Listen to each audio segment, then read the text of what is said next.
Hey Tyler, Yeah. what do we do in case of a fire, tornado, or school intruder? Really, in order to learn at high levels, you have to feel safe in school, and we understand that that is very, very important. That is why we work with all of our staff, we work with students to practice drills, and also to ensure that we have plans in place to ensure that safety.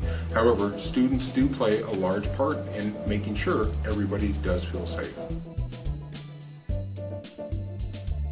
Prevention basics, keeping people safe by our everyday actions. Show kindness and empathy to others. You might not know their whole story or even how their day started out. Follow the 3 F's of safety prevention. Step up. Be a positive leader instead of supporting behaviors like bullying or teasing. Stand up. If someone is bothering you or someone else, ask them to stop. Speak up. Know that it's okay to ask an adult for help, whether it's for you or someone else. If a student hears something unsafe at school, sometimes being an upstander means talking to an adult or informing an adult right away. If you hear something, see something, or something posted on social media, it's important to let someone know as soon as that happens, so we can start gathering as much information as we possibly can.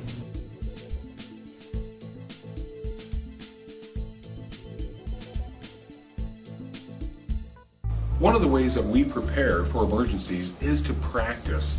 It is very important that we go through drills as a school district, as an individual school, with all of our staff and our students.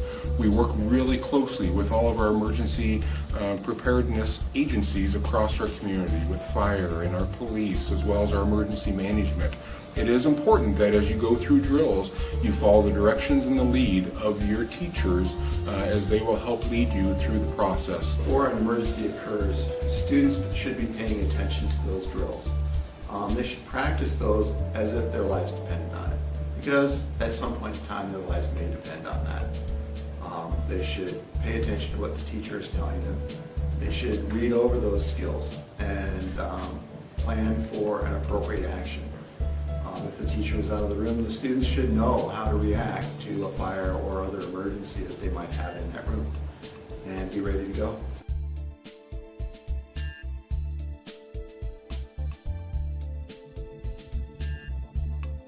In the event of a fire in the building, it's important that the students evacuate.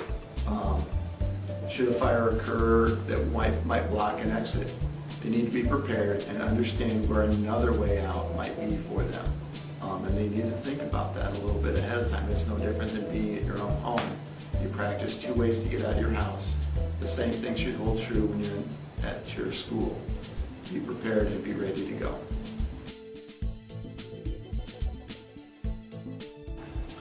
Well, tornadoes and severe storms are a little bit different than a fire. In a tornado or those types of things, we want to have the students shelter in place. We want them to be inside of the building, to be safe, to be away from flying glass and those types of things. It's really important, again, to follow those same instructions that your staff and your teachers have, but we'll most likely have you shelter yourselves inside of the building.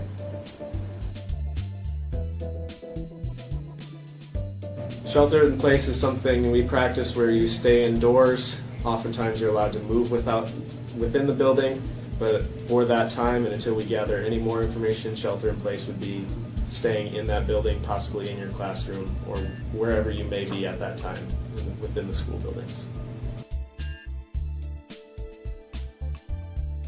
Response to dangerous intruders can look a variety of ways.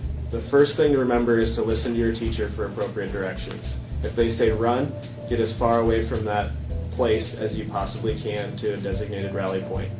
If they say hide, do what you can to shelter in place, cover the doors, lock the doors, cover the windows, barricade the doors. If you're in immediate danger and a response is necessary, it's possible you might need to distract the intruder to prevent them from any further harm.